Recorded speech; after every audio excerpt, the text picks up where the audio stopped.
Women's Rugby Treehouse.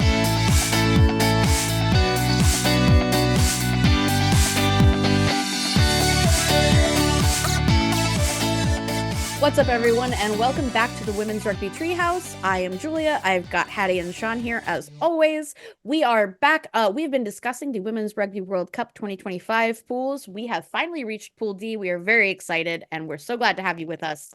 Today, we're going to be talking about Pool D. Just a reminder, Pool D is France, Italy, South Africa, and Brazil. And as always, I'm going to kick it over to Hattie. So we're going to start off with France, who are top of the pool and are currently ranked number 4 in the world, which I feel like they've been number 4 in the world for about 27 years. Yeah. Yep. Yep. Been trading it back and forth with Canada, with New Zealand sometimes, and right now it's their turn to hold it. Yeah. Anyway, they've had a rocky few years with clear issues in their back office and their really complicated funding structure. As like the unofficial weird memory bank for women's rugby funding, even I don't understand France. I was just gonna say the only person that I ever consult for stuff like this is Hattie, and I have come to Hattie before, for various France type questions, and to put it frankly, it's an opaque organization. We just want to say that to just kick us off because we really want to know more. It's not that we want to be guessing so much. This is a product of FFR. They have been like this for a while, and on the men's rugby side, there have been similar complaints. There have been a few happenings recently. I'm hoping that we're going to dive into it, and I don't mean to spoil it for you if I am, Hattie, but for example, the big one that I can think of is for the opening match, we will not be seeing Pauline Bordeaux-Sassoux for a weird reason. And really that to me set the tone. We're looking at a France that everybody really wants to be doing well and should be doing well by all metrics. There are a lot of question marks, and I'm curious what you guys think. Yeah. France is very complicated. Rugby in France has very not strange, but like the top 14, which is the men's league, is the biggest in the world, and the Pro Data, which is the second tier, is also one of the biggest men's leagues in the world. Neither of those are part of FFR, so they are not run by the federation. They're complete own separate companies, which is very different to, say, the RFU and the Prem. It's very unique. It's quite interesting. It's why club rugby. It's one of the reasons why club rugby in France is more important in men's rugby, etc., etc. However, the Elite One, there have been multiple rumors over the years that it is going to be bought by the top 14, and it just never is, and it's still part of the FFR. I think if it was part of the top 14, I think it would be a lot clearer, because so much of it, and like who exactly is paying the contracts? Are they centrally contracted? Are they being paid by the team? We don't really know. It's aggravating that we can't get clarity from FFR, which is where you go first.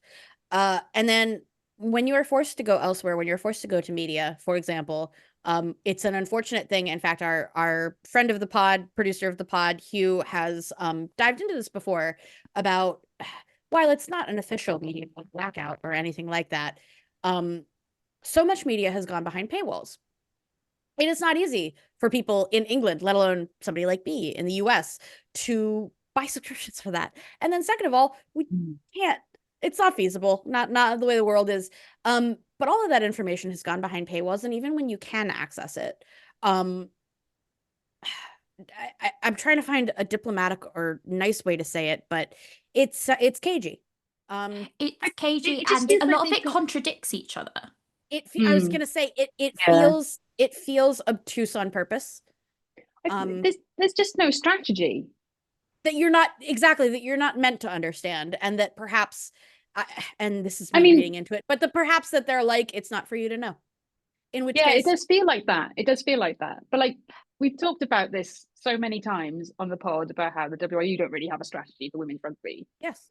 But I don't know, I feel like with France, they they've got a lot more than Wales, haven't they? They've got a lot more going for them with their structure. And I just feel like it's wild to me that, I don't know, it's wild to me that we're in this situation. It's just, it feels bureaucratic. And I think It part of the does, reason why yes. it feels bureaucratic is that when you look at the France girls, like the under 18s, the under 20s, they are hands down the best women's girls they're age doing- grade side in the world. One Yeah, of their they're age smashing grade, everyone. it's either U20 or U18, but either U20 or U18 hasn't lost since 2022. One of them hasn't. I can't remember which one it was, but yeah, you're right. But yeah. it's the one that does the summer festival, whatever that is. I think that's under 18s. I think that's under 18s, yeah. And that's mental. But then they go into women's and they just aren't performing the same. Nothing. They've And got such a talented squad. It doesn't make sense. That's the problem. And by the way, and it would be so different. It would be different because we have talked about other teams. Actually, we have talked about other teams where there is a lot of potential, except for the actual on-pitch talent. France doesn't have this problem. France has a lot of high performers, and we know because kicking and screaming, we have seen a bit of Elite One. We've seen it. We know the players, so a very few of them have come to PWR as well, but we've seen their performance year over year on Six Nations. This isn't a team that we have no exposure to. The only thing we don't know is what the fuck is happening behind closed doors. They've got, like, the FFR is, well, the top 14, as I said, is the richest league in the world. I'm pretty sure the FFR is like one of the richest unions in the world. Rugby is like the #1 sport in France at the moment. Because football has fallen off. They've got the talent pool. Why are they only fourth? It's really frustrating. It's hugely frustrating. And because everything is so opaque, we don't know what the problem is. It's not like Wales that leaks like a sieve. It's not like Scotland who are standing up and saying, this is our problem. We genuinely don't know. No. So interesting you brought that up. Interesting you brought that up because there are a few things that we can divine from either happenings that we know about or omissions. So I'm going to hit a few, and I'm betting a lot of them are ones you want to expand on, Hattie. First of all, we have seen what we have to assume, and this is bad for you, FFR. This is bad for you that we have to assume this because it would be great if it was clarified. But for example, there are several big name omissions from this World Cup squad. Also, there are instances like I teased it or whatever. There are instances of within Elite One, Pauline Bourdon-Sansu came out and honestly, compared to the other rugby teams that we know, and especially compared to men's rugby, came out very politely. And what other people have said in an unofficial capacity, because they don't let anybody speak on an official capacity whatsoever, but in an unofficial capacity has said, it really didn't seem like she was like being a butt to be a butt. Like she wasn't saying this. She wasn't, okay, I'll cover it. She came out, she made some what sounded pretty constructive criticisms about the refereeing in Elite. Great. Not individual referees, it was about the overall quality. The refereeing. It wasn't even about one referee. What FFR decided to do was sanction her. She missed 2 matches. She missed the last warm-up, and she's going to miss the opening match. We don't know why. We don't know the reasoning behind it, except for that we are to understand as fellow rugby fans that you're not allowed to do that. Okay, well, okay, but you are. I mean, other players and other unions do it. Maybe not necessarily about refereeing, and maybe not necessarily in a very public manner. By the way, her manner wasn't very public. Nothing in France is very public, but enough so that it got out. So unfortunately for FFR, if you're not coming out and getting in front of all of this, what we understand from it is there's discord somewhere. It has to be. Where is Gaël Hermé?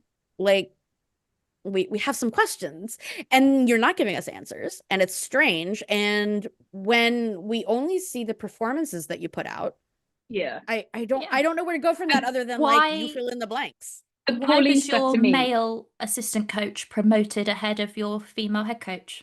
Who everyone likes more, and nobody likes David Ortiz. But the Pauline stuff to me, we all have to guess. It smells, well, I mean, obviously we don't know what's going on, but it does smell a little bit like sour grapes. You don't like that she said it. It does. But I wonder if Criticism something not else, welcome. if something else is going on here, like, you know, we saw it with the Welsh team and some in the Ewan Cunningham era, Yes. didn't we? When players Absolutely weren't picked retaliation. or Absolutely. they suddenly were like, why is this player not in this squad suddenly on this team? And it's kind of like, and by the way, I think there's parallels going on here.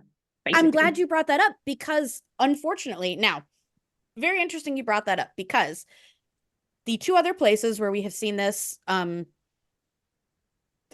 excuse me. Actually, I have three. Wales, it's fine. Wales, Scotland, and Australia. All three have had discordance that has kind of been leaked as time goes on. And then when you find out the actual bomb, it's not been good. It's always been bad news. And I don't know why France, I don't know why. I think you can add Ireland to that list as well.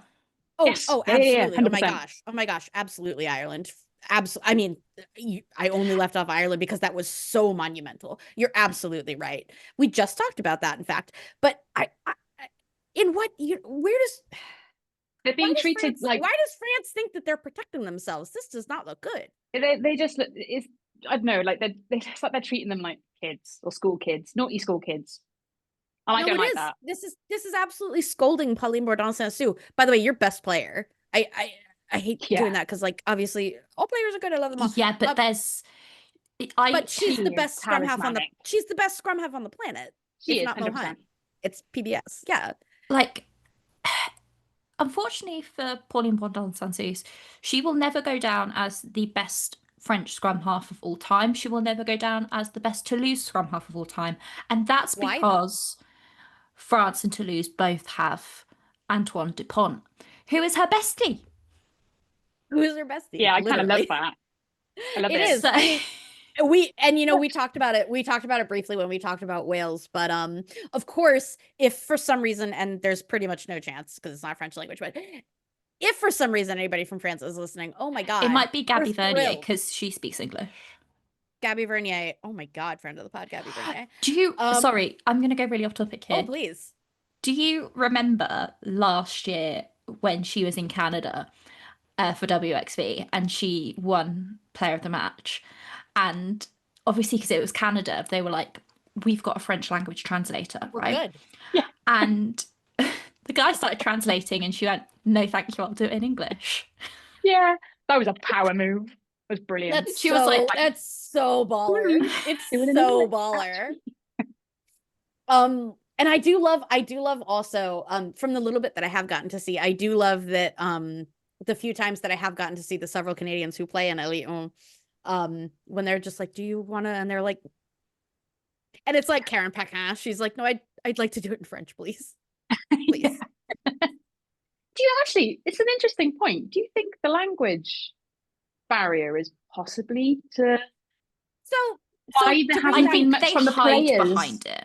To bring back, to bring back friend of the pod, Hugh has actually broached that topic before, and you know, didn't necessarily come to any conclusions in his investigation, but certainly, the lack of any of the players coming to English language media. There's of course English language media in French, unfortunately, in France. Unfortunately, there's English language media everywhere.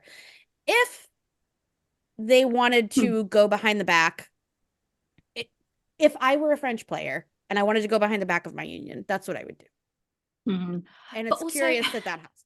If we compare it and to I do wonder what has happened with the likes of Gaëlle Hermé, and who's the other one that we're really wondering where she's gone. I feel really bad. It's one of the backs. Ugh, we'll remember it. But especially Hermé. But if you compare it to the men's game, like, you will get any piece of information. You know, if a French male player is being racist, that gets translated into English very quickly. Sure does. The top 14... if they get caught assaulting somebody in Argentina, it gets translated. Like, that is fair. The but top I wonder 14 if that's posts in English. The French Rugby Union will post in English when it's about the men's team. Absolutely. Yeah, but is that because it's just men's and it's the men? You know, they're willing to. Just gets more stuff. But why when you have an ascendant women's team? Why? it's I don't know. Maybe there's not actually that, we talk about it with some unions where, I go back and forth with Wales, to be honest, but like, how much do they actually want a successful Welsh side half the time? Sometimes I go back on it and say, oh no, actually it really does feel like that though. And I'm wondering with Wales France, is a good example because it's the same feeling of, do you really want this to work? Yeah, I think France is the same. I think there's like, I think I can't work it out, to be honest. It does feel like they kind of do, but they also don't. But even Japan are happy to publish stuff in English. Yes. And that's the thing, is that, but that's really the message that I'm trying to give with this, is that if they wanted to, they would, and they could. Because they could, they would. Because they don't, it looks fishy. And even you're right. We should also point this out. This information is not readily available in France. Like, no. Myself and Julia have got sort of like French friends, and they've, like she said before, she didn't know. Which is wild to me. I think that's wild. Like, and it's shooting yourself in the that's foot. Wild. In a sport where we are constantly discussing the funds or lack thereof from team to team, funds or lack thereof, France isn't one generally that comes up in the conversation of, well, they couldn't afford it. That's not France. This is a union that, if there is something in the way, they have chosen for it to be in the way. Yeah. And everybody knows that. And everybody knows that because of the success of your men's team. Yeah. Yeah, exactly. Do you think that France will be, basically, what do you think what France is gonna turn up for this World Cup? Do we think that? And so now we move into the actual French rugby, and that is the real question for French rugby, for France women, is what we see. And we only brought up all of this background stuff because there is very little chance that it has no impact on everything. We know from, we've just listed Wales, Scotland, Ireland. We know from all three of those teams that when this shit is happening in the background, it will come onto the pitch. And what we are seeing now with France, overwhelmingly, they are a team of one half. Whether it be the first or the second half, we don't know. But when you're going into a World Cup, and if you don't have that predictability, it's very hard to do one of these cutesy little coverages that we do of a team, because we genuinely don't know who we're going to get. We can look at the squad, and we already have questions about the squad that aren't going to get answered. And then going from there, when you go, okay, well, what is your plan of attack going to be? What are your concerns? Who are you targeting? We're never going to find any of this out. We're left to hypothesize. And so that's where we're at. And kind of that's where we've landed. France is strong. It's a big rugby nation. We know what they bring. I'm worried, to be honest. They got thumped by England. I mean, England, I can't remember what the score now it wasn't good. Because it was bad. The problem is that wasn't good. And bearing in mind, a couple of months ago, they literally almost beat them. It was 1 point because of this kick. They should have beaten them. And that's exactly where I was going to go with it. Was that I do not have a good answer for the inconsistency. Inconsistency is also, while from game to game, there is a lot of flux between gameplay and everything. Usually there is not as big a swing in performance overall. There is a lot of swinging in performance overall. Why? And we can't get that answer. Yeah. And we won't get into whatever is going on with PBS, because we spoke about it during the Six Nations, that we don't really understand why she is not staying on for full games. But obviously she didn't play in the last England game because of her ban. And we still don't know if she can go a full 80. Yeah, we don't know. But we will note one thing that we have seen match over match is that when she comes off the pitch, things are different. Things take a downturn. But somehow she's not the top ranked scrum half in the fantasy league. That is her teammate. We would like to talk extensively for the next 40 minutes about the fucking fantasy. No, we don't understand. The fantasy makes no sense. They need to rejig it. That's insane. They're the worst scores in the world. Sorry, just saying. But you can join us and play against us. We are going to drop the link in the description. However, we would like to say, in what world are Mo Hunt, PBS, and Kira Bevan the exact same? 7.5. But with Chambon, and it's 7.5. Oh, and Chambon. Sarah Byrne is 5.5. Sarah freaking Byrne. Sarah fucking Byrne. I'll say it. Sarah the Cecilia Byrne. Topolotti is the 4th ranked Welsh prop. And then also, how are Sarah Byrne and Hope Rogers in any way like not neck and okay? Honestly, this kept me awake at night. I don't even want to talk about it anymore. Sean has a lot going on. Anyway, how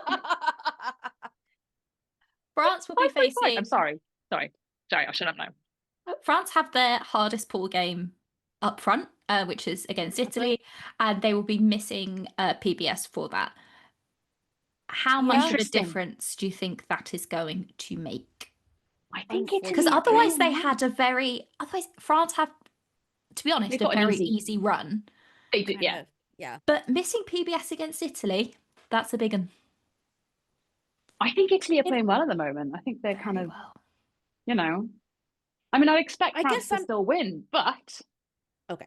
I was gonna say, I guess I'm the only doubting Thomas here. It wasn't that long ago that Italy beat France. No. It's 3 years ago. That's fair. I didn't think about that. You're absolutely right. I didn't think about that. Italy could do it. I was really impressed with Italy against Scotland. They thumped Italy. them. I'm really glad that Italy is the next team, because I think this is like a really good way to phase into it, because we don't have that much more information about France. So phasing into Italy, unfortunately is another team that we're going to expand on it in a second. But of these 4 teams in this pool is the other team that we honestly don't know that much about. It is fair to say that Italy, in contrast to France, Italy is even harder for the language barrier. There are even fewer Italian to English translators. I know this from my job. That said, we also don't know a ton about what's happening in the Italy back office. And with Italy, in my opinion, we have a unique situation that I don't see in a lot of other teams.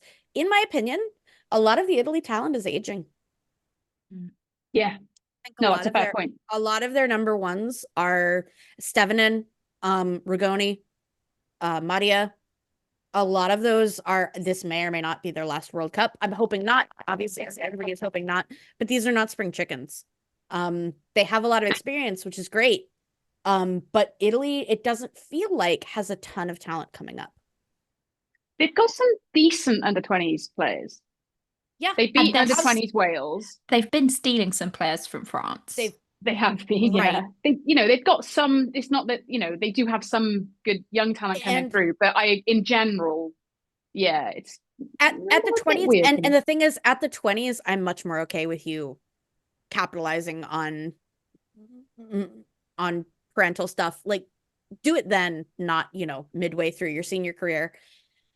But Italy faces a lot of the same challenges as teams like Wales, as teams like USA, as teams like Canada. They don't get a lot of time together. We talked a lot in the last episode about how places like Spain can capitalize on the mismanagement of places like Italy, which is true. But now we're talking about Italy, and we have to address that mismanagement head on. There has been some contract mismanagement. We don't know a ton about it, but we do know that it's been reported. We also know that overall, the situation of playing domestic club in Italy can't be that great, because unfortunately, many Italian players go and play in France or Great Britain. And although we don't, sorry to butt in here, but we don't have video of what is going on because it's not streamed at all. We have absolutely no footage. However, if you look at photos from players, like match photos, it doesn't look good. It looks it's a grassroots community club that they're playing at. Say, yeah. In women's rugby, the phrase amateur can be a very wide breadth, but when we say it looks amateurish in Italy, it's not good. It does look like someone called Brenda is making a pie in the clubhouse. It's that level. I mean, you'd have to figure out who the Brenda would be in an Italian name, but otherwise. It would be nice, though. Nona is in the clubhouse making everybody dinner. Yeah. A calzone. Yeah. A calzone. And I think that if you said that, they would not talk to you anymore. Because I think calzones is something we made up. and said it was I think it is as well, yeah. Yeah. Have you had a They're Nutella basically calzone, though? pasties, aren't they? Don't say I've had a Nutella calzone. pizza. Have you I've had not? Nutella pizza. At the Nutella cafe. calzone is so good. I've Is it had Italian all of Cafe in those. London? I've had all of those things. I'm American, but they're all disgusting. I mean, I love them, but we're not supposed to eat them. I'd like No a one- Biscoff pizza. I know. And my thing is that, like, sometimes when I'm like really bored or whatever, I try to think of like what is the wildest food with Biscoff I could send Sean. I'm I like, am what would the addicted to funniest food be? I know. Well, the thing is, like, I have a lot of spare time, and Biscoff sushi, I think that would be quite interesting. that's fucked up though. Do you want? I love Would there be sushi and I love fish? Biscoff. Would there be fish? Or is this like Possibly not. there? No, I really, if you're listening on Spotify, absolutely, but I need you to know about the face Hattie made. It's very good. It's imagine a Welsh person in England disgusted. That's just my general mood. That's just her general. Yes. However, we talk about Italy have had many contractual issues. However, it does seem like some things are becoming more positive. So Absolutely. they've risen to The new number 7. coach. Yeah, that's what I'm coach. getting to. There we go. So they've risen to number 7 after turning out that Zebra Palmer Man, who I slagged off throughout the Six Nations, We all did. quite good at coaching women. Yeah. So here's the thing. Men, and I'm sure there are tons of men listening right now. If Do you know what? you Middle-aged are Englishmen are our like top. number one. They Love you it. guys. They think they love our commentary. They're like, we absolutely relate to these 3 queer women. Absolutely get it. No, we really slagged off Zebraman. Here's the thing, and I want a bunch of Zebraman. I don't know what his actual name is. I don't. We don't care. know what his name is. Simone. Something, isn't it? That felt wrong. Simone. Yeah, and I'm very sorry if you are watching the YouTube. Pretend you didn't see us make the gesture. Please don't put us in Italy jail. They had a good Six Nations. I think they did. Yeah, they did. So all the joking aside, we feel this way, and especially all 3 of us being fans of Wales women's rugby, we see a coach that like maybe isn't for men's rugby. Maybe you're a really good women's coach. That exists. You should pursue that. Like men coaches, it's allowed. He's definitely fallen upwards. I still feel that his performance failed upwards. I still feel that his performance at Zebra should not have got him a national contract. No, Listen. you are right. You're very right. But turns out he's actually not bad. But it's actually we've made our mistake your benefit. And I will say, the last time I made a joke about this, our good friend Harley decided to give me a very, very long piece of information about how underfunded Zebra, and I was like, let me have the bit. So much. Thank you so much. And here's the thing, is that you gotta let her get her bit off. Let me have it. Gotta let Hattie get her bit off. And that's what I think people love about this podcast. Gotta let them get their bit off. Yeah. Anyway, speaking of bits. Along with that, the bits are going to be on television, not ours. But, you know, Ragone pulling sweets out of her sock because there is increasing support from the Italian rugby community and the Italian public. And it's been announced that all of the Italy games will be shown free for air on TV. And you may think, is that not the bare minimum? But you'd be surprised. Shouldn't you have been doing that? You'd be surprised because the first ever game, the women's game, to be broadcast on television was earlier on this year. Even Wales have been doing that a lot earlier. And when you get Sean to say a nice thing about Wales. I love Wales, but yeah. Like we've been broadcasting in 2 languages. Yeah. Yeah. And yeah, anyway. Yeah, that's wild to me. That is wild. It's good though. I mean, you know, it's sad to me that it's taken this long, but at least it's happened now. I do think it'll help it. I do think it'll help it, women's rugby in Italy. Yeah. Stuff like that really does make a difference. And I think Italy, both the men's team and the women's team, are both confidence teams. And you've seen in the last couple of years with the men, like as the public has got behind them, it has made a huge difference. Absolutely. And if anyone has watched the terrible documentary on Spotify, not Spotify, on Netflix, which I hate watched both seasons of. Oh, it's awful. I know exactly so what you bad. mean. But the nice thing was watching the terrible. Italians, because you could tell that when they finally won a match, they were very happy, and it really improved the mood in camp. And I feel the women are similar from what we've seen. Yeah, Yeah, I think they are. Yeah, definitely. And What it I- also, what I- well, I was going to say, going back to Julia's earlier point of Rigoni kind of maybe aging, she's now definitely viewed as a bench option. We've been seeing her come off the bench. How do you guys think commentators will cope? So I am actually really glad. How will that you I asked this, cope? because I would like to bring something up. I'm guessing that you put this in specifically so that I could do it. Okay, Yeah, I did. great. So, what I have loved, and I realize now that who cares really? But my day job is I work in translation and interpretation. I care very much about languages. It matters very much to me. And what I love about my podcast co-hosts is that we all kind of came together on this and many other things. But it matters very much to us that we say the names correctly. And what I've really I'm very appreciated- bad at doing it. I know, but you try. So am I. Like, it doesn't matter as long as you try. It's not a lot like, of people don't. And you guys are the both commentators, Welsh, so it's you their job. understand. Just saying. Exactly. It's your job. And Alice Soper has spoken to this so well, and I really appreciate it.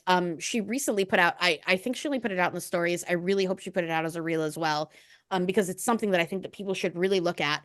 But she made the point specifically about New Zealand. But when we look at our sport, this isn't new to anybody. There are certain teams or certain nations that are always going to produce an amazing team. You should always know, if you are a rugby commentator or if you are a rugby talker like we are on this pod, you should always know how to pronounce Maori names. You should always know how to pronounce Australian names, South African names, Welsh names, Scottish names, Irish names. These are not surprises. Now, we come to now. What I've really liked, and I noticed that it became really widespread in the Olympics in 2024 in Paris. I hadn't seen this before, but I really liked that they did it. On the Olympic Paris 2024 website, for literally every team, they had recordings of the players saying their names, even for like table tennis or rhythmic gymnastics. It really doesn't They take did long. it for the Paralympics too. They did it for the Paralympics too. Awesome. Yeah, it's now, great. Because we know for various reasons, we've talked all about funding, we've talked all about coverage, we've talked all about the willingness or unwillingness to cover certain teams. Teams have realized that the best way to put this out is to just do it themselves. And I'm glad that we're on Italy, because Italy has done it, and I absolutely love it. I think the format of their video was perfect, and it is a reel for sure. If you're on Instagram, you can go see every single player on the 33-player roster pronounce their own name. And it's even got the IPA, which is the International Phonetic Alphabet, which, if you know how to read it, you're a complete nerd. But I know how to read it because I'm a complete nerd. Exactly how to pronounce it, no matter what. And if you are a huge rugby head, you have and you follow stuff on social media, you have probably followed commentators, and you've seen once in a while that they've posted a picture of their preparation notes. And you'll notice even on those preparation notes, they have written their own phonetic pronunciations of the names. It's very important. And it's a little thing that you can do that respects the player. We are going into a World Cup where there is more internet than ever. It is easier than ever to learn. We're going to say the players' names. Especially if you're somebody who's going to be making content. What we are really lucky with is that this World Cup is in England. There are tons of content makers. Hopefully some of our friends who are content makers are hearing this. Definitely go check them out. I've loved Wales has done it as well, where they have put out videos of the entire roster and each person is saying their name and their position. Awesome. There is no excuse rather in 2025 to not pronounce the names right. And I'm sorry this went on way longer, but I hope that you found it interesting, because it matters. This is about respecting the players. We talk a lot about the respect gap between the women's players and the men's players. This is one way to It does matter. I just to add to that, because when I went to the Euros in Switzerland, when they were announcing the Wales player names, me and my sister were joking about, oh, how are they going to cope with the Welsh names? It was fine. They got them. They got them. The stadium announcer had obviously done her homework. Everything was like, we were like, oh, how's she going to pronounce Fionn? And it was like, we pronounced it normally. Nailed it. But I really do think of that. Like, Gwen it felt nice. It felt really nice. It felt really nice, I have to say. They'd obviously made a really good effort. Exactly. And it makes people who've traveled to your country just to do this, it makes them feel a little bit better. It makes them feel like you want them there. I absolutely love what you've just said. But it was not actually the direction I was going in. Oh. I'm so sorry. Go anyway. It was really important. So I'm glad you said it. But what I was going to say is that it's just she's the only player that any English commentators know. Oh, yes. Oh, my God. So you're 100% right. That's another rant that I can go. That's a different episode entirely. But we do feel as a pod, it is long past the time where you, as an announcer, can get away with knowing 2 or 3 members of a team. Libby Janse van Rensburg is not the only South African player. And I think we spoke earlier or in the last episode about Ruby Tui, and I think she falls into that camp as well. Absolutely. Portia and Ruby. Absolutely. Yeah. Aisha Letty Iyenga. No. Jazz Joyce. Yeah. Nobody's having trouble with that one. But no, but absolutely. But I did say it earlier, Gwenthleigh and Pierce. That's the name that you're gonna be saying a lot going forward. Just learn how to pronounce the 2 L's. And you'll need to, by the way. Flaky. That's another one you're gonna need pronouncing for Lucky Jorge. Lucky Jorge. Clicky George. None of that is my right. personal friend, Clicky George.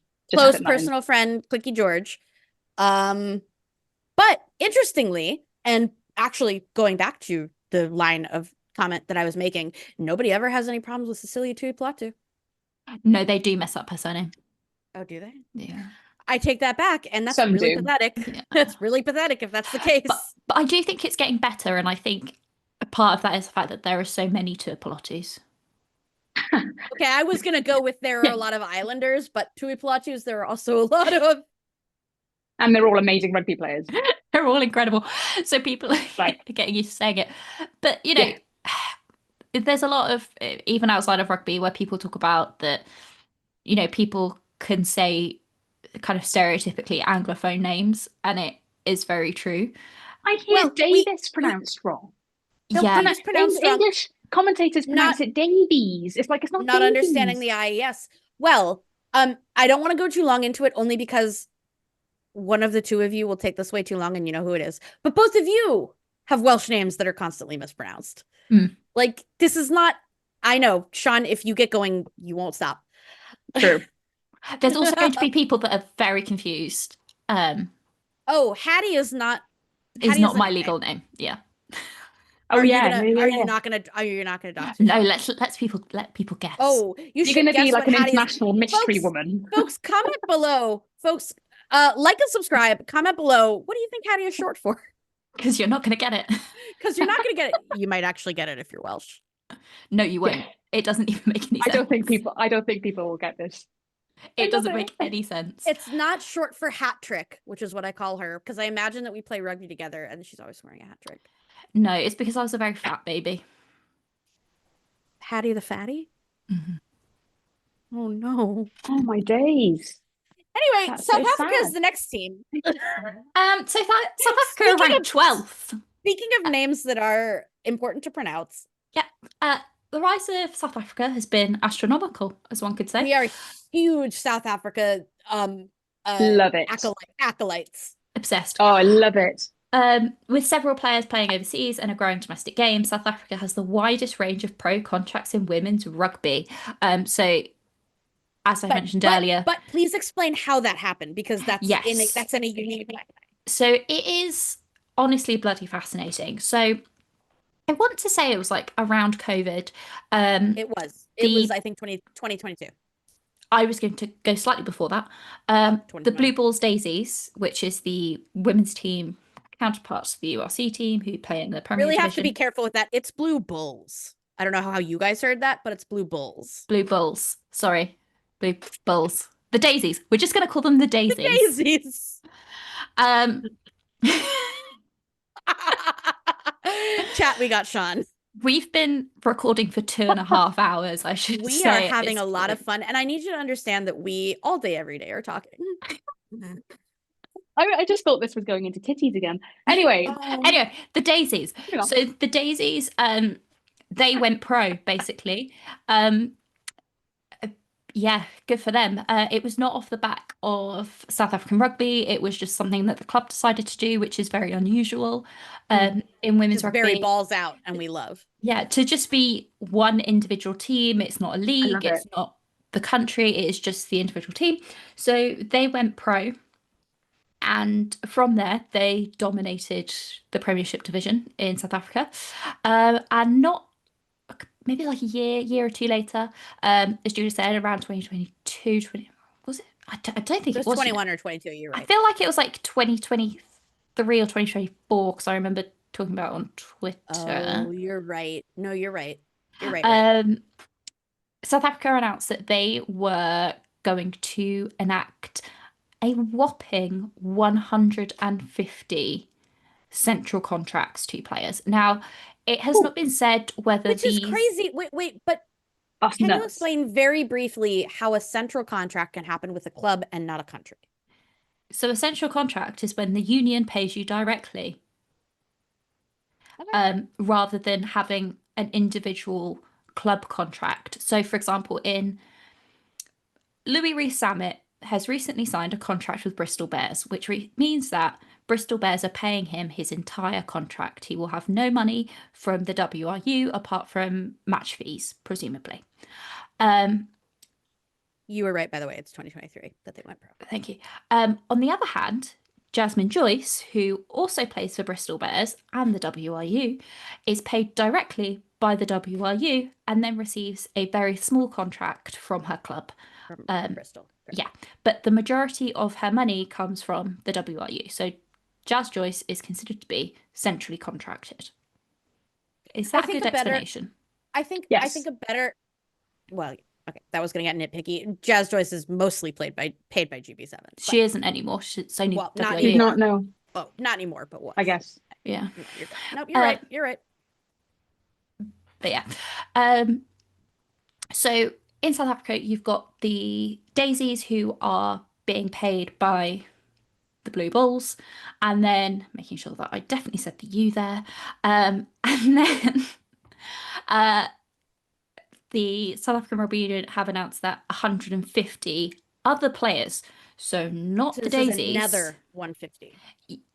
So the Daisies, I think, there is like some overlap. Yeah, there's a little bit of overlap, but the Daisies is like about like 30. The South African Rugby Union is 150, and those 150, it hasn't actually been said whether they're just full-time or part-time, but it's the sheer number of contracts. That's because so many. It's bigger than anybody else. It's bigger than anybody else. So when you look at England, England have got 30, Wales have got about 38. It's insane. And then of course, if you are a rugby fan already, you know what it means to be South African rugby. I don't really know a better way to introduce it to that. It's different because it's South Africa. If this were happening anywhere, it would absolutely be news. We would absolutely talk about it with this much reverence. However, when you are doing this and you happen to be South Africa, it's intimidating. And I think it's important. It's not something I know a huge amount about, but the cost of living crisis that is global has hit South Africa very hard. And so for those players to be paid for their time, whether it be part-time or full-time, is life-changing. And several of the South African players have, they've said they could not play rugby if they were not paid because they cannot put their family through that. And especially the folks from states and provinces much further than the central. Obviously, like most rugby nations, there are central places that it's the best to be in for playing professional rugby. In this case, obviously wherever the Daisies are, and then also the Western Cape, and I guess, Cape Town, Durban, the same places that you think of for men's. but it's a big country. Africa's a big place. Yep. I just think it's such a massive statement. It's basic, like, to have that many contracts. It's more investment than anybody. It's more statement than anybody else. Because it's not saying Exactly. we're rewarding our players that are good enough to play for our national team. It's saying that I'm investing in the future. Yeah, Yes. like this is We literally mean covering business, basically all of their players in their Premier Division. They said, I see what's coming and I want to fund it. And this is something that we've harped on a lot on this podcast, is that all it takes is for a union to look at what is coming down the pipe, look further than the tip of your nose. And South Africa said, bet.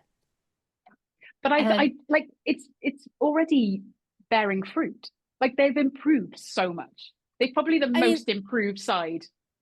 Yeah, so they're the most improved. They have brought in people like Lynn Cantwell a few years ago. They now have Swice de Bruin, who is apparently changing everything for this team. And he speaks so well of them as well. Like, so well of his players. They're not shying away. They're not shying away, and it's really, really encouraging to see that the South African rugby heart that you know from the men's box is not going to fade and is not going to be diluted for the women.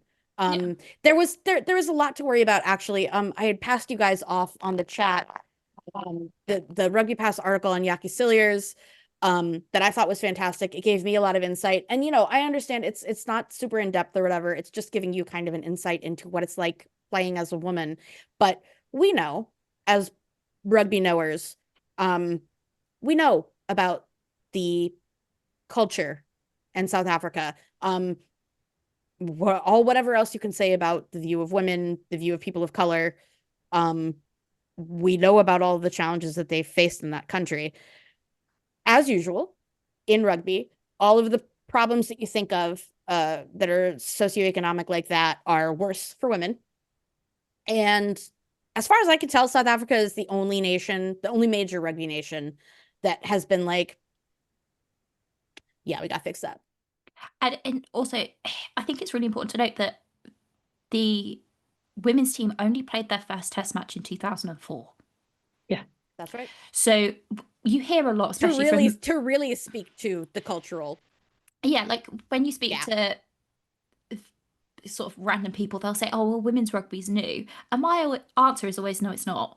20 years is not new. Yeah, like but if you look at the whole of women's rugby history, even if you go back, 60 years is not new. However, I mean, 91 was the first Women's World Cup. Yeah, 91 was only last week, just saying. True. But for Sean, it was yesterday. To have such a major rugby nation only play their first international test match in 2004 is bonkers. And a lot of that is to do with how women and people of color and queer women, etc., have been seen historically and even currently in South Africa. But that is changing, and you've got the support of Sia Khaleesi, which has been massive, and also a shout out to our sister brother pod channel friends, Bit of an Animal. Fantastic. Please do check it out. Yeah. We're very excited because they are going to do continual coverage of the women box. They have a women's rugby specialist. And if you go watch their last episode, I don't know if they're going to have a new one out by the time this goes out. They spent a really long time talking about them, and all of the guys were saying like, "Hey, we don't know that much, but we want to learn." And I think that is really important. And that seems to be from the circles that we run in online. That seems absolutely right. 100%. And I think that the South African rugby public, which, if this were a men's rugby podcast, we would be dangerous saying this, but we can because it's women's.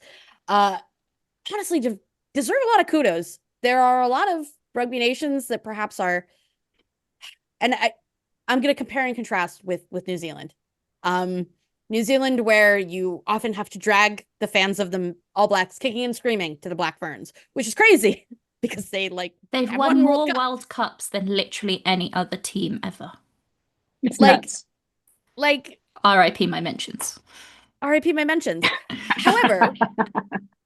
However, comparatively, it's really refreshing and really nice, actually, for fans of women's rugby to see a community that is like very poised to embrace their women. South Africa is a place that's like when a team wearing a South Africa shirt wins, they don't give a fuck. That's dope. We're celebrating. Speaking of that, I was recently wearing my South Africa top, Yes, walking down the road fantastic in my great village, story. and I'm like walking down the road, and all of a sudden this like white middle-aged man sticks his head out of his car window and just yells, "Bucket!" Love it. And that's At me. rugby. And that's the greatest South thing- Africans we love. Exactly. The greatest thing is that like there's a very high percentage chance that you're going to experience a lot of that during RWC. And it's going to be a lot of fun. It's going to be really cool.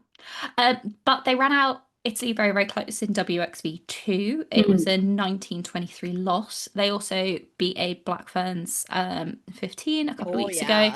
That was a statement win. Yeah. It was a great win. Yeah. And then really, if you want to go watch it on replay, also it's a really entertaining match. But yeah, it's really good.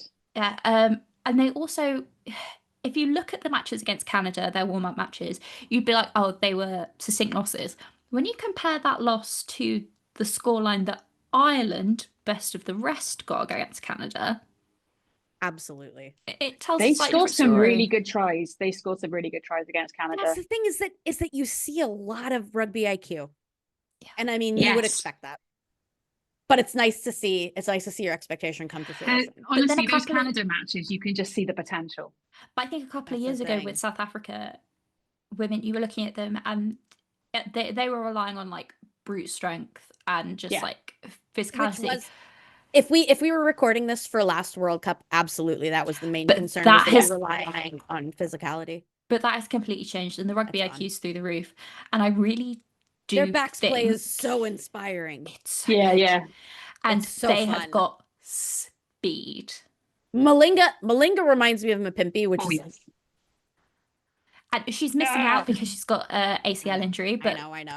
I know, but it's just I'm thinking about it because like the last time I watched it. Oh no, I was talking about somebody else. I was going to say Kayla Schwartz, who is Cheslin Colby's cousin, which is quite impressive. Oh really? Why not?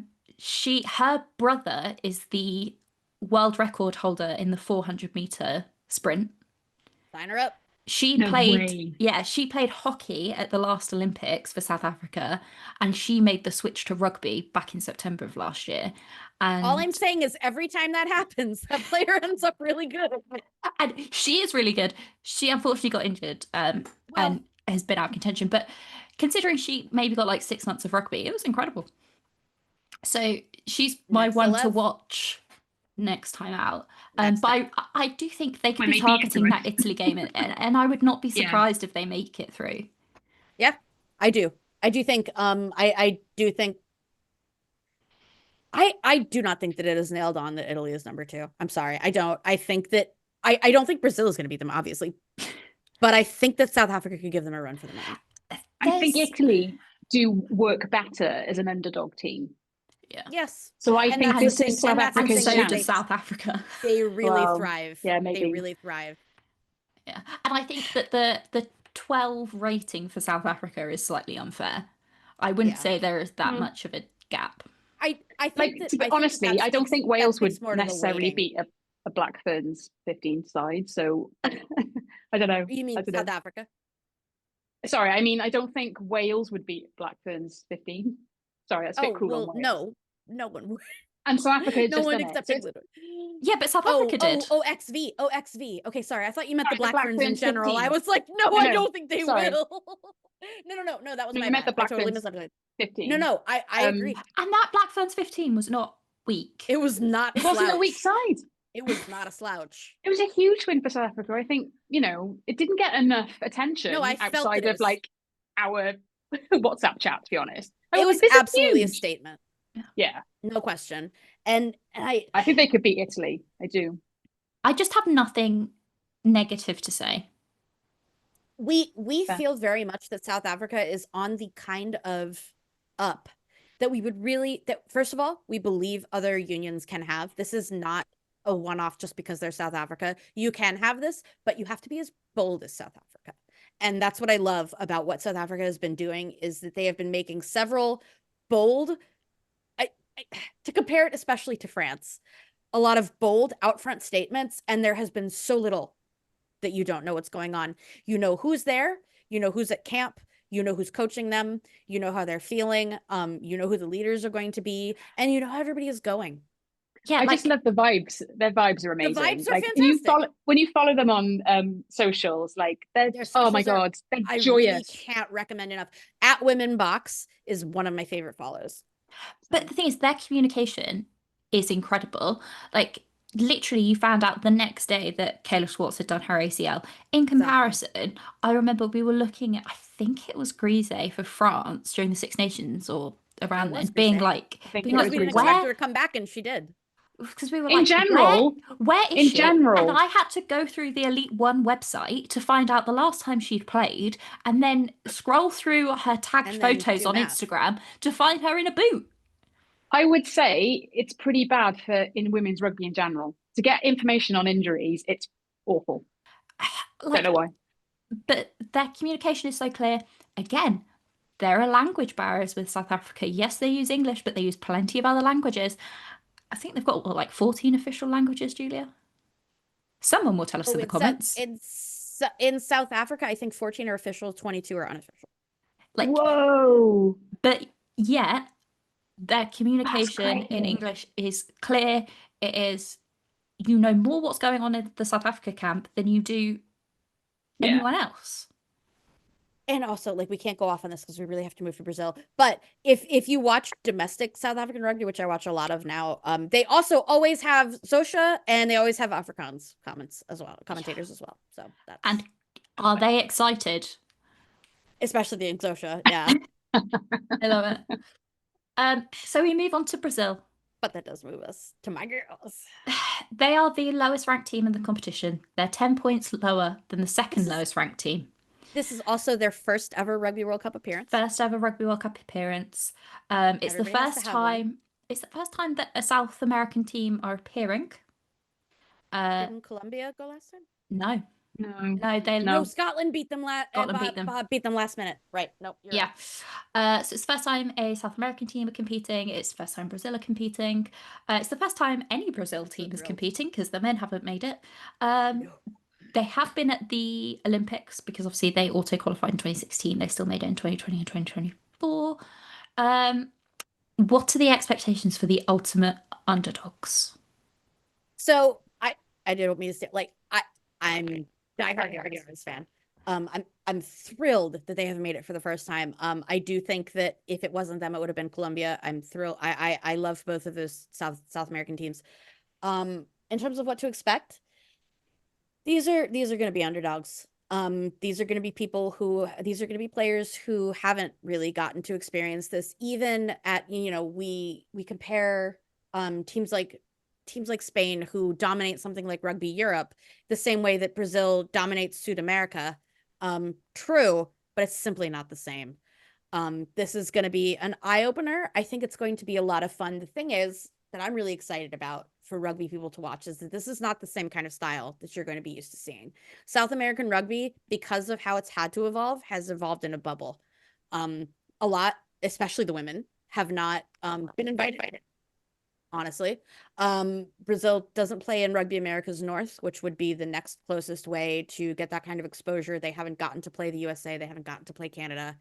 And when those are the closest ones, and you're regularly playing Colombia, Argentina, Peru, those types of teams, it's not going to be the same. We are super glad that they have played Portugal in some friendlies. I think that that's going to give them some exposure, but it's also playing one of the lowest ranked REC teams. I think they get absolutely hammered by the Netherlands. So they did, unfortunately. The Netherlands did nil them. And that's honestly my concern. I follow the Yaras religiously. All of their content is in Portuguese. Fortunately, Portuguese is a language I understand. I've been watching a lot of their socials. I found some of it in English. Their socials content, by the way, is like very good. If you can get over, it is good. No, some of their World Cup stuff is in English. Their World Cup stuff now is in English, which is awesome. They do have a comms person in there who is from North America, which is awesome. For everything else, it's awesome that we have such a huge Brazilian enclave here in America, which is great. There is English language stuff. I didn't mean to cast anybody off. There is definitely English language stuff. But in terms of the day-to-day stuff, they put out a lot of content. We know a lot about what's going on there. It's simply that this is not a union that is as far along developed as the unions that we're used to dissecting. Yeah. Even it's not necessarily that we're like not getting information about contracts or whatever. It's just that like Yeah. a lot of them play on teams that we would consider grassroots. That's all it is. Yeah. And even if you compare it to some of the South American men's teams that make Brazil does not compare. And if you're like, oh well, why aren't we seeing, why isn't Argentina the first women's South American team? You would expect, but nope. Yeah. It's a lot of it's culture, it's sexism, it's the way that women are seen, it's sports that are being promoted in those countries, and which is insane if you know about Brazilian culture. But Brazil has let its absolute love for sport. This is something in Brazil women's rugby's favor, is that Brazil is a sporting nation. Brazil is one of the best countries in the world for football, for soccer. They aren't happy not being that good at something. And rugby has cropped up in South America as kind of one of the next big things. They're not going to get very big in ice hockey. They're never going to probably get very big in basketball. Rugby is something they can do. And fans of men's rugby know, because they've seen teams like the Pumas. They've seen Uruguay. They've seen even Colombia men's is coming up. They're not that great. Their women are better than their men's. But in Brazil, by far, both the 7s and the 15s teams are leagues ahead of the men's. I'm hoping that means that they're getting more support.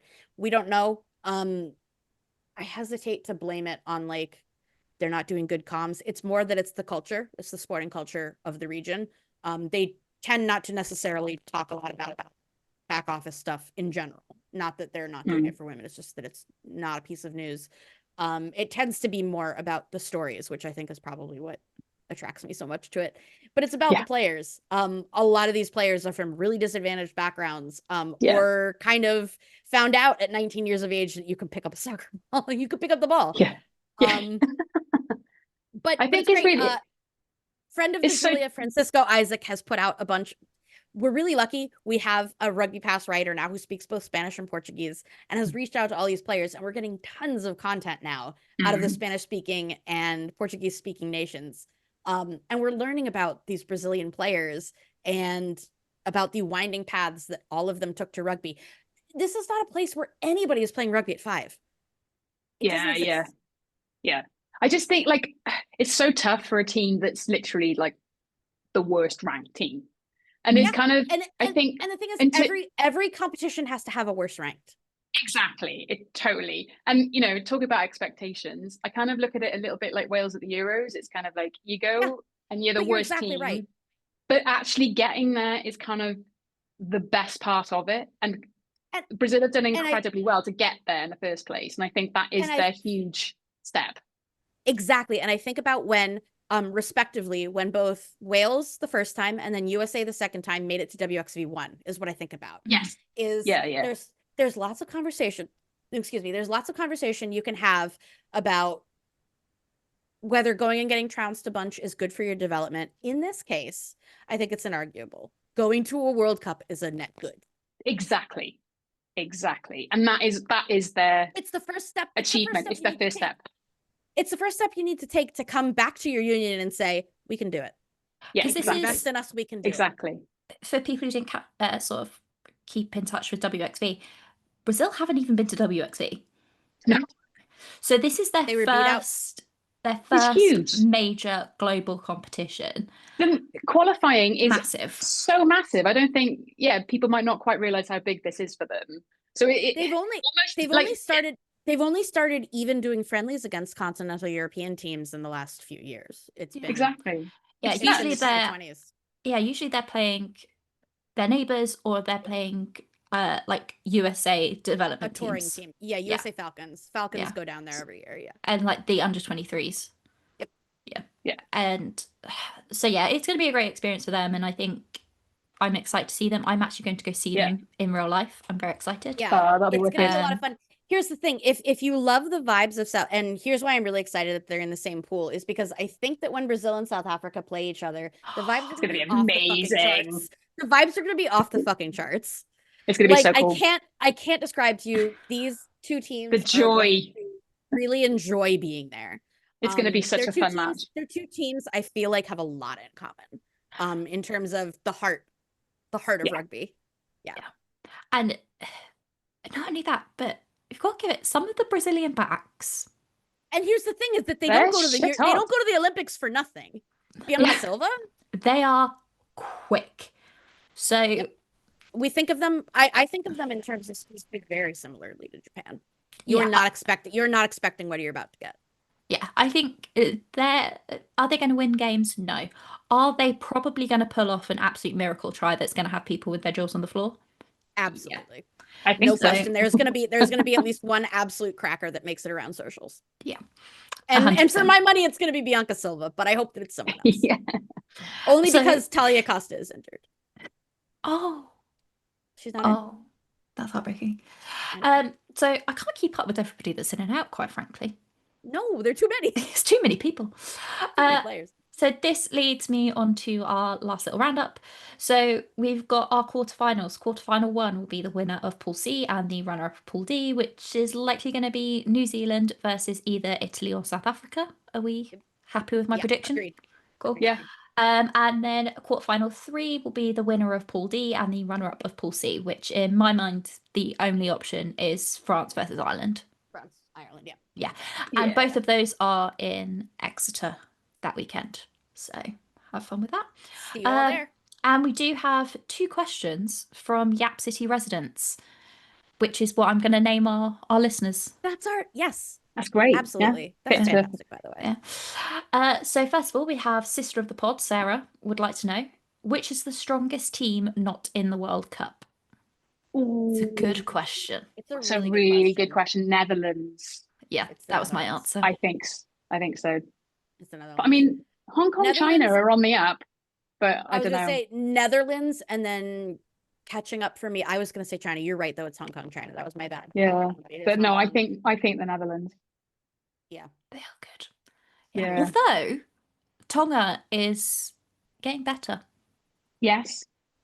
Agreed. And I think, and this is, it's a topic for another episode completely, but there will ultimately have to be a conversation about what is to be done about Oceania in the face of Pac-4. We'll talk about that another time. But yes.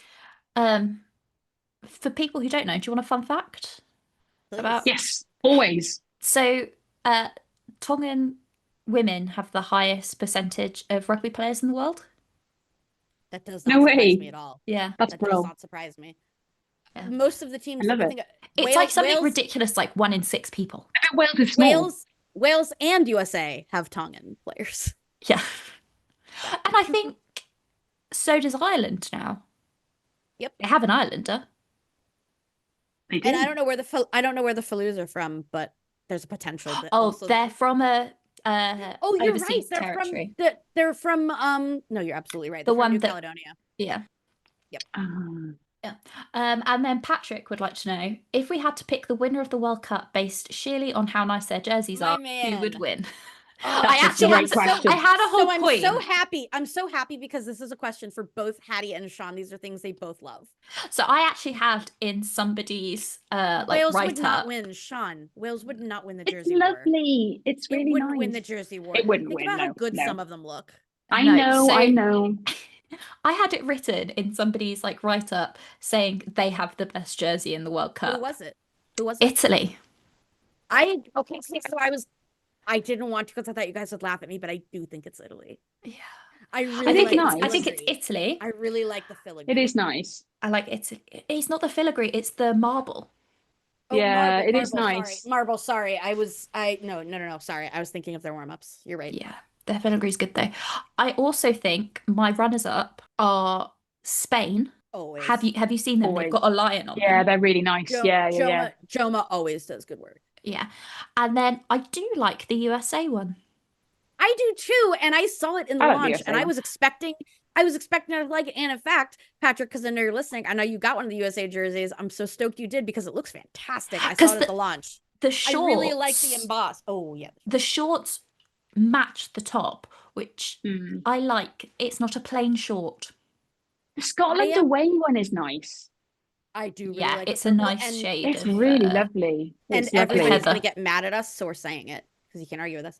And then I would also like to say we also did just talk about them. Brazil. I'm so super about it. Okay, so I wanted to let people know because it looks like it wasn't super well publicated or publicized. Brazil is selling all of their stuff, including their really sick blue and green warm-up stuff. They have a new partnership with a new company. I think they're based out of Brazil, but they manufacture in Australia. I'm not sure what the deal is. But they are selling everything, and their patterning, you will notice if you look at the launches, you will see patterning that is several symbols, and it's down their sleeves and it's down their back and everything. And they have put up what all three of them are. All three of them are taken from indigenous Brazilian cultures for symbols that mean certain things, like togetherness or like reliance on each other. I don't want to say something completely wrong, but it's something like that. And when you go onto the site, if you go on, their socials are at Talk to Yaras. If you go through all of that, all of their stuff is in the link in bio. Also, like if you at me anywhere on socials, I'll absolutely give you the link. And if you go through and you're on your order page, one of the images is going to be the explanation for all of it. I absolutely love it. It's a shame that their national colors are green and gold. You can't, like, there are some other nations that already capitalized on green and gold. But rudely, I will say to Brazil, at least theirs are in their flag. Thank you. Yes. I mean, oh my God. Australia, what are you doing? That's so true. Where's that come from? Wallabies? I'm sorry. I don't know. Can I just say, in defense of the Wales jersey, friend of the pod did design this. We knew you would. Yes. Oh yeah, Brogan. Yeah, Brogan, who actually met at the Cardiff Arms party. You and Hattie have both met her now. I have not met her, but we've DM'd. You can't see, but it does have very nice detail on it. You can't actually see it. It does from here, but it is lovely. It is a lovely jersey. And Wales always does something cool in the emboss, like either on the back. Yeah, they've got some really nice details. They always do cool stuff. think this is I honestly think this is one of the best Wales jerseys ever. I think it's lush. That across the board. Also, other friends of the pod who have gotten it have all said not only is they like the look of it, but apparently this one in terms of fabrication is one of their favorites. Oh, it's lush. Comfort. Yeah. So lovely. So yeah, I just want to say that.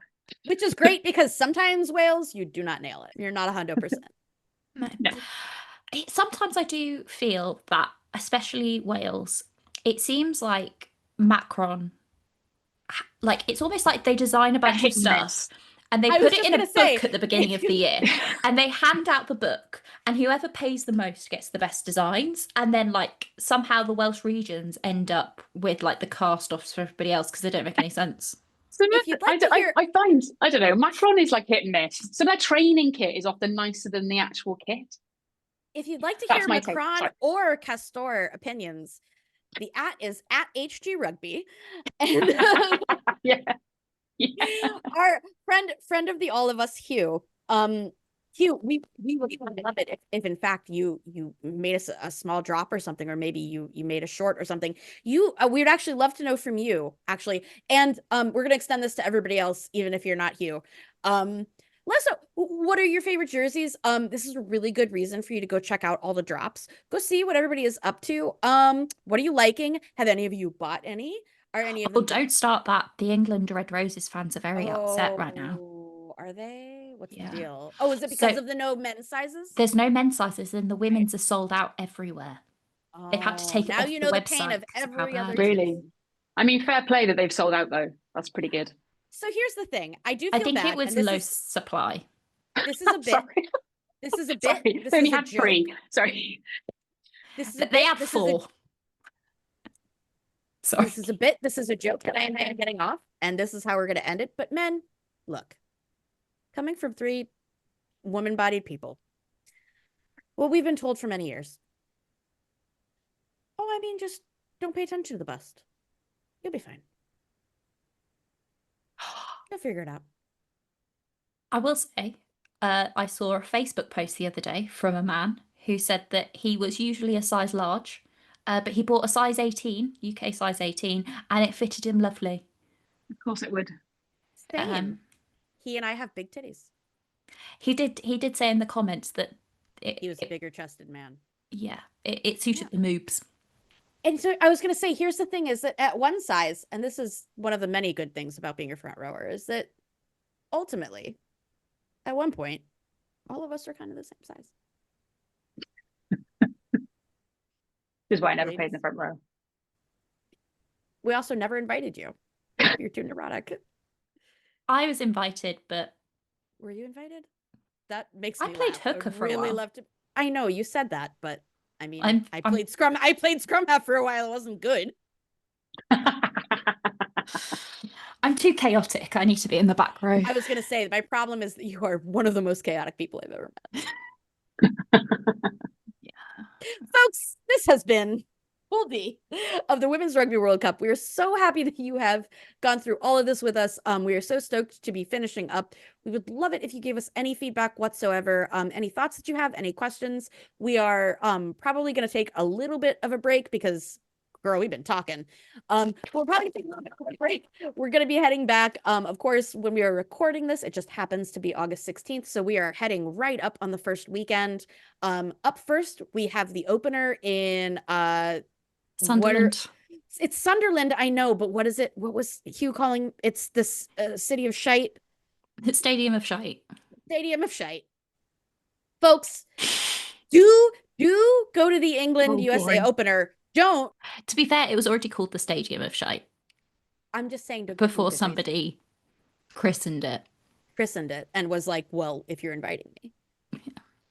And it wasn't a football match because we've got far more class when it comes to rugby. I was just going to say that is a game for hooligans. Ours, game for gentlewomen. Thank you so much. Isn't it the other way around? Soccer played by hooligans. Yeah. Rugby is played by hooligans. No. So football... Soccer is a gentleman's game played by hooligans. Rugby is a game for hooligans played by gentlemen. And gentle women. Gentle women. And when you think of gentle women, you think of Women's Rugby Treehouse.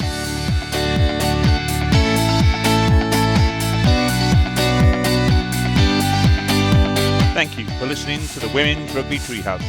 Please subscribe to our YouTube channel and like us wherever you see us on social. Join us again for more of the same next week. And until then, enjoy your rugby.